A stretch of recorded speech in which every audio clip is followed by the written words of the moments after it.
Hello friends, welcome to my YouTube channel Apna doctor के। I hope आप सब बहुत अच्छे होंगे। दोस्तों, आज हम एक नई वीडियो के साथ आए हैं और आज का दरअसल विषय है दोस्तों पीठ का दर्द। क्या आप जानते हैं कि पश्चिमी देशों में लगभग 60 से 80% वयस्क अपने जीवन में किसी न किसी समय पर कमर के निचले हिस्सों में दर्द से पीड़ित होते हैं।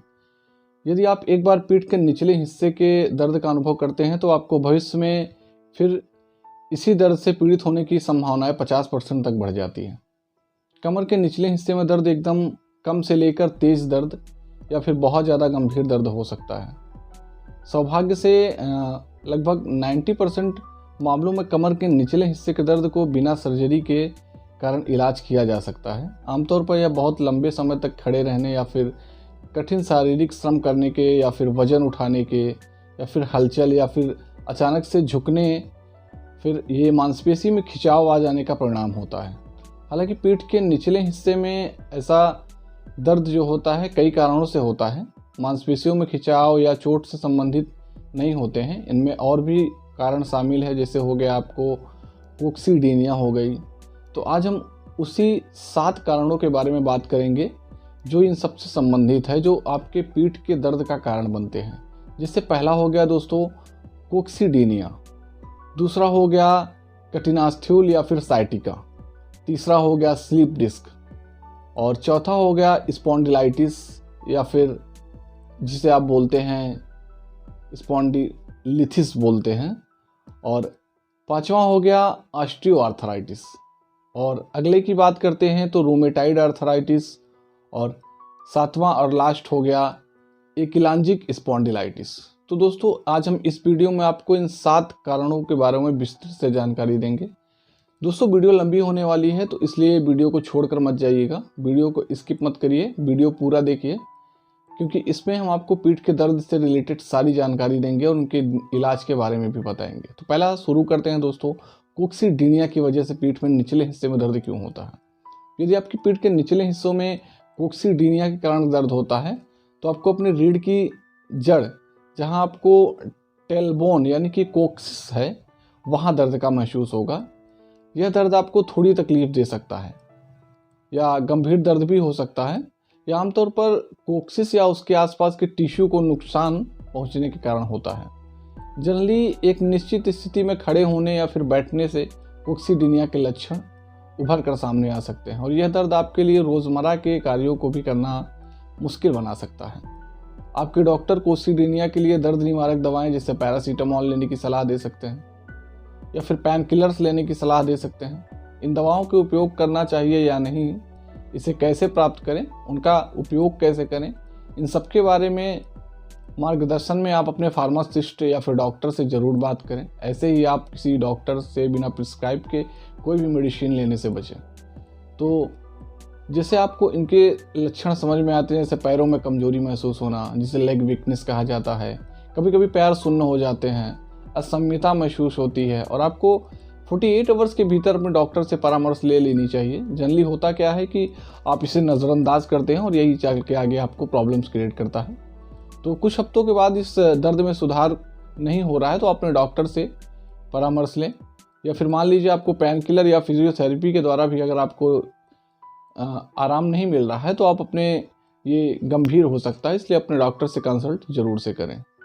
नेक्स्ट बात करते हैं साइटिका। साइटिका के कारण पीठ के निचले हिस्से में दर्द होता है। तो साइटिका से उत्पन्न पीठ के निचले हिस्से में दर्द आमतौर पर आपके नितंबों में होगा और आपके पैरों के निचले हिस्सों में भी दर्द होगा। इसका कारण यह है कि साइटिका नर्व तंत्रिकाएं जो होती हैं वो आपके श्रोणी यानी कि पेल्विस के पीछे से दोनों पैरों के होते हुए आपके पैरों के तक जाती है। साइटिका आमतौर पर स्लीप डिस्क के कारण होता है, जो साइटिका नर्व पर दबाव डालता है और दर्द का कारण बनता है। इस दर्द में आपको झुंझुनी जैसा फील होता है और सनसनी जैसा महसूस हो सकती है, जो आपकी पीठ के निचले हिस्सों से शुरू होता है और आपके नितंबों यानी कि पैर के निचले हिस्से तक होते हुए आपके पैर और पैर की उंगलियों तक जाता है। ये होता है साइटिका के लक्षण। इसमें आपका पैर सुन्न पड़ सकता है और आपके पैर की मांसपेशियां जो होती हैं वो कमज़ोर हैं ऐसा महसूस होने लगता है आपको। पेन किलर्स, एक्सरसाइज और गर्म और ठंडे के साथ साथ साइटिका दर्द का आमतौर पर घर पर इलाज किया जा सकता है। किसी भी दर्द निवारक दवा लेने से पहले आपको अपने आगे के मार्गदर्शन के लिए फार्मासिस्ट या डॉक्टर से आपको कंसल्ट कर लेना चाहिए। और इसके कुछ एक्सरसाइज भी हैं जिन मामलों में आप एक्सरसाइज करके साइटिका से इलाज पा सकते हैं। आपके पैरों के बीच या नितंबों के बीच अगर झुनझुनी या शून्यता का एहसास हो रहा है तो आप जरूर से अपने डॉक्टर से कंसल्ट करें, ये साइटिका का लक्षण है दोस्तों। अगला बात करते हैं slip disc. Slip disc interval slip प्रोलिस के कारण होने वाला कमर दर्द होता है। स्लिप डिस्क की वजह से पीठ के निचले हिस्सों में दर्द हो सकता है जो शरीर के अन्य हिस्सों में फैल सकता है। यह तब होता है जब डिस्क का बाहरी भाग जो होता है वो फट जाता है, जिसमें अंदर का जेल जो होता है वो बाहर निकल जाता है। तो क्षतिग्रस्त डिस्क जो होती है, डैमेज डिस्क, रीढ़ की हड्डी या किसी सिंगल नर्व की जड़ पर दबाव डाल सकती है। इससे बाहर की निकली हुई जो डिस्क होती है उसके क्षेत्र और उसके भाग में भी दर्द हो सकता है, जो नर्व द्वारा नियंत्रित होता है, जिस पर स्लिप डिस्क जो होती है वो दबाव डाल रहा होता है। तो स्लिप डिस्क के कारण अक्सर पता ही नहीं हो पाता है कि, लेकिन निम्न कारण हैं जिन्हें हम आपको बता रहे हैं, जिससे आप पता लगा सकते हैं कि ये स्लिप डिस्क की प्रॉब्लम है। जिससे अजीब तरीके से झुनने होना, भारी या अजीब तरह के वजन उठाने से भी ये प्रॉब्लम्स हो सकती है आपको। लंबे समय तक बैठने से, जैसे गाड़ी चलाते समय, धूम्रपान करने से, या फिर वजन अधिक होने से, या फिर ज़्यादा हैवी वेट आपको गेन करने से, या फिर आपने कभी स्पोर्ट्स खेला तो उसकी वजह से कभी कभी नर्व आपके या फिर आपके पैरों हाथों में अचानक से स्ट्रेच आ जाता है। उसकी वजह से आपकी पीठ में दर्दनाक चोट अगर कभी लगी हुई है या फिर आपने कभी गिर गए हैं, उसकी वजह से कभी कभी स्लिप डिस्क में प्रॉब्लम आ सकती है। स्लिप डिस्क होने के रोकने के लिए कई तरीके हैं जिनके बारे में हम आपको बता सकते हैं। जैसे हो गया कि स्लिप डिस्क के उपचार में आमतौर पर सक्रिय रहना, फिजियोथेरेपी लेना, दवाएं शामिल हैं। लगभग 4 से 6 सप्ताह के स्लिप डिस्क की रिकवरी हो जाती है। तो कुछ मामलों में आगे के उपचार की भी ज़रूरत पड़ सकती है। ये आपकी कंडीशन के ऊपर डिपेंड करता है कि आपका स्लिप डिस्क का कंडीशन क्या है, उस टाइम आपने कैसा आपका कंडीशन है स्लिप डिस्क की, उसके अकॉर्डिंग आपको, जैसे यदि आपको निम्न में से कोई भी लक्षण महसूस होते हैं तो आप अपने डॉक्टर से कंसल्ट जरूर करें। जैसे आपके गुदा और जन्नांग एरिया के आसपास सुन्न महसूस होना, जिससे नितंब आपके कभी कभी बैठने की वजह से आपको लगता है ना कभी कभी सुन्न हो गया हो, जिससे वहाँ का ब्लड सर्कुलेशन ही नहीं हो पा रहा है। और पैर की कमजोरी या लकवा, मल त्याग को कंट्रोल करने में असमर्थता, कभी कभी होता है ना कि आपको मान लीजिए स्टूल पास करने में आपको पता ही नहीं चलता कि आपका स्टूल कब पास हो गया, उस वजह से कभी कभी प्रॉब्लम आती है। पेशाब का अनजाने में निकल जाना, आपका होता क्या है कि जैसे आप पेशाब करने जा रहे हैं या फिर आप लेटे हैं तब भी आपको पेशाब हो जाती है, तो आपको क्या होता है कि पेशाब करने वाली जो नर्व होती है ना वो आपको उस पर आपका कंट्रोल नहीं होता है और चलने फिरने में आपको असमर्थता हो, दर्द जिसमें सुधार की बजाय आपको बहुत ज़्यादा पेन हो रहा है, तो आप जाके तुरंत अपने डॉक्टर से कंसल्ट करिए। अगला बात करते हैं स्पॉन्डिलाइटिस के कारण पीठ के निचले हिस्सों में दर्द। तो स्पॉन्डिलाइटिस जो होता है एक ऐसे कंडीशन का नाम है जहाँ लंबर स्पाइन यानी कि पीठ का निचला हिस्सा जो होता है, एक हड्डी फिसल कर अपनी पोजीशन से बाहर हड्डी के नीचे आ जाती है। हमने अपनी पिछली वीडियो में स्पॉन्डिलाइटिस के बारे में पूरा जानकारी दी है, अगर आपने वो वीडियो नहीं देखी तो आप वीडियो जाके देखिए। और स्पॉन्डिलाइटिस के बारे में उसमें हमने वीडियो में पूरी जानकारी दी है। यह पीठ के निचले हिस्से में दर्द का कारण बनती है, आमतौर पर कोई भी एक्टिविटी के बाद बदतर हो जाती है। एक्चुअली में होता क्या है कि जिसकी वजह से हैमस्ट्रिंग टाइट हो जाती है और अकड़ जाती है, जिसमें दर्द होने लगता है, तब प्रभावित हड्डी जो होती है ना वो कोमल हो जाती है। तो इस वजह से स्पॉन्डिलाइटिस के उपचार में सूजन रोधी दर्द निवारक दवाएं, जैसे हो गया आपको जिसमें सिरसियोपेप्टिडेज है, हमने आपको एक वीडियो में जीरोडाल एसपी टैबलेट के बारे में बताया है, वो स्पॉन्डिलाइटिस में बहुत ज़्यादा कारगर है, तो आप उसे ले सकते हैं। हालांकि हम इस वीडियो में कभी आपको रिफ़र नहीं कर रहे हैं या फिर किसी ब्रांड को प्रमोट नहीं कर रहे हैं। जनरली आप उस दवा के बारे में जानिए और उसको अगर आपको लगता है कि हाँ वो सही है तो आप ले सकते हैं। हालांकि उस दर्द की गंभीरता पर निर्भर करता है जिसे आप महसूस कर रहे हैं। स्पॉन्डिलाइटिस के कुछ मामलों में सर्जरी की भी ज़रूरत पड़ जाती है कभी कभी। जनरली तो सर्जरी नहीं होती, लेकिन कभी कभार ऐसा होता है कि जनरली जब कंडीशन हैवी हो जाती है तो उसमें आपको सर्जरी की आवश्यकता पड़ सकती है।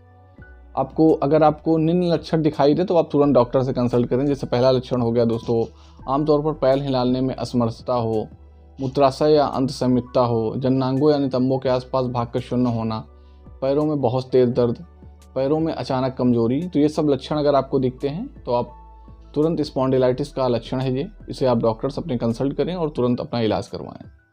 अगला बात करते हैं ऑस्टियोआर्थराइटिस। ऑस्टियोआर्थराइटिस गठिया का सबसे आम रूप है जो आपके जोड़ों को प्रभावित करता है, जिससे दर्द और अकड़न होती है। यह दर्द आमतौर पर केवल प्रभावित जोड़ों में होता है, लेकिन यह आपके शरीर के अन्य भागों में भी फैल सकता है। यदि आप अपने जॉइंट का उपयोग और बदतर ज़िंदगी जी रहे हैं, मान लीजिए आपको बहुत ज़्यादा पेन है, तो आप अपने डॉक्टर से कंसल्ट करिए। वो आपको पेन किलर्स दवाएँ देगा या फिर फिजियोथेरेपी देगा, जिससे आपका ये ऑस्टियोआर्थराइटिस हमेशा के लिए सही हो जाता है। ऑस्टियोआर्थराइटिस तब होता है जब आपका शरीर हड्डी के सुरक्षात्मक कार्टिलेज होते हैं, जिसे आप उपास्थि कहते हैं, को होने वाले नुकसान को रिपेयर करने में असमर्थ हो जाता है। ये तब भी होता है जब आपका इम्यूनिटी पावर वीक हो जाता है। इसका सटीक कारण यह का पता नहीं होता है, लेकिन सभी के जोड़ों को नुकसान पहुंचाता है। लेकिन आमतौर पर हमारा शरीर इस डैमेज के रिपेयर को नहीं कर पाता, इस वजह से ये प्रॉब्लम्स होती है। क्योंकि इसका कोई इलाज भी नहीं है रेगुलरली, तो ऐसे में चीज़ों को अपने आप के लक्षणों को कम करने के लिए कर सकते हैं। जैसे नियमित रूप से एक्सरसाइज आप करें, स्वस्थ वजन बनाएं, आपको हैवी वेट गेन नहीं करना है, उचित जूते पहने जो आपके पैर के लिए एकदम फिट हों, और उन उपकरणों का उपयोग करें जो आपके जोड़ों और तनाव को कम करने में आपका मदद करते हैं। यदि आपको लक्षण गंभीर हैं, किसी स्ट्रक्चर एक्सरसाइज प्रोग्राम का पालन कर पा सकते हैं, जिससे आपको दुर्लभ मामलों में, तो आप जनरली आप डॉक्टर की कंसल्ट करें। यदि आपको कुछ भी लक्षण दिखाई देते हैं, जैसे इनमें से लाल गर्म या सूजा हुआ जोड़ है, आपका बुखार हो गया, बीमार महसूस कर रहे हैं, अनियंत्रित दर्द हो रहा है, जोड़ों को हिलाने में आपको असमर्थता है, तो आप तुरंत डॉक्टर से अपने कंसल्ट करें। और रूमेटाइड अर्थराइटिस के कारण होता है जो। तो अगला बात करते हैं रूमेटाइड अर्थराइटिस। तो रूमेटाइड अर्थराइटिस एक ऑटोइम्यून बीमारी है, जिसका अर्थ है कि आपकी प्रतिरक्षा प्रणाली यानी कि इम्यूनिटी सिस्टम, जो आपके शरीर को इन्फेक्शन से बचाती है, गलती से आपके जोड़ों की कोशिकाओं पर हमला करती है। यदि आपके जोड़ों में सूजन पैदा करती है, जिससे जोड़ों में सूजन, जकड़न और दर्द होता है, तो आपको जान लेना चाहिए ये रूमेटाइड अर्थराइटिस है। सबसे पहले यह जोड़ों में सूजन की वजह होती है, लेकिन जैसे जैसे यह रोग बढ़ता जाता है तो जोड़ों को नुकसान पहुंचा सकता है। इसमें रूमेटाइड अर्थराइटिस होने का जटिलताओं को, रिस्क को कम करने के लिए, जिसमें बहुत सारी दवाएं शामिल हैं, जैसे आपको पेन किलर्स हो गई, और आपको एंटीबायोटिक भी दी जा सकती है, जो आपके इम्यूनिटी सिस्टम या फिर बाहर के जो जो कोई भी प्रतिरक्षा प्रणाली आपको मजबूत बनाने में मदद करती है। तो जीवन शैली में बनाए रखना बहुत ज़रूरी है। आप एक स्वस्थ जीवन शैली बनाए रखने के लिए आपको सुरक्षित आहार और एक्सरसाइज नियमित रूप से करना चाहिए। और अगला बात करते हैं एकलॉन्जिक स्पॉन्डिलाइटिस, जो कि हमारा लास्ट है। तो एकलॉन्जिक स्पॉन्डिलाइटिस एक गठिया का एक सामान्य रूप है, जो मुख्य रूप से रीढ़ को प्रभावित करता है। यह रीढ़ की हड्डी के जोड़ों में सूजन पैदा करता है, जो गंभीर क्रॉनिक दर्द या फिर परेशानी का कारण बनता है। यह सूजन के कारण यह चल नहीं, यानी कि पता भी नहीं चल पाता है कि HLA-B27 जीन से लिंक किया जा सकता है। रीढ़ की सूजन के कारण नई हड्डी विकसित हो सकती है, जो रीढ़ के साथ जुड़ी फ्यूज, जिसकी वजह से लचीलापन होता है, वो खत्म हो जाता है। इसकी वजह से एकलॉन्जिक स्पॉन्डिलाइटिस बढ़ जाता है। इन लक्षणों से आपको स्पॉन्डिलाइटिस का पता चल सकता है, जो आपको लक्षण हम बता रहे हैं, जैसे दर्द भरी लाल आंखें, अचानक सीने में गंभीर दर्द हो रहा है, आपके पीठ के निचले हिस्सों में पैरों में दर्द या सुन्न होना, मूत्र आंत की असमितता, आपके पैरों की कमजोरी, जोड़ों का दर्द और बुखार। तो इसलिए आपको तुरंत अपने डॉक्टर से कंसल्ट करें। पीठ के निचले हिस्सों के दर्द के लिए हम आपको कुछ व्यायाम बता रहे हैं, जिसे एड़ी से नीचे तक स्ट्रेच करना, घुटने रोल करना, बैक एक्सटेंशन, पेट की मजबूती वाले व्यायाम, पेल्विक झुकाव यानी कि जिसे आप टिल्टस बोलते हैं, तो और हो गया जैसे घुटने तक, छाती तक का stretch, sciatic mobility stretch, back extension, खड़े होकर हैमरिंग स्टेशन, और लेट कर गहरी सांस लेना। और इस सब आपको एक्सरसाइज करके आपको इन सब पीठ के दर्द से राहत मिलेगी। तो आप अपने फिजियोथेरेपिस्ट से सलाह लें, और वो जो फिजियोथेरेपी वाला जो बताता है उससे आप करें। तो आप आई होप कि ये वीडियो आपको पसंद आया होगा। इसमें मैंने पीठ के दर्द के सारे लक्षण और उसके इलाज के बारे में बताया दोस्तों। तो आई होप आपको ये वीडियो बहुत पसंद आई होगी, और वीडियो पसंद आई हो तो वीडियो को लाइक करें दोस्तों, ज़्यादा से ज़्यादा शेयर करें, ताकि ये जानकारी सबके पास पहुँच सके और आप घर पे इसका इलाज कर सकें। तो वीडियो पसंद आई हो तो वीडियो को लाइक करें दोस्तों। मिलते हैं अगले वीडियो में, तब तक के लिए जय हिंद, जय भारत।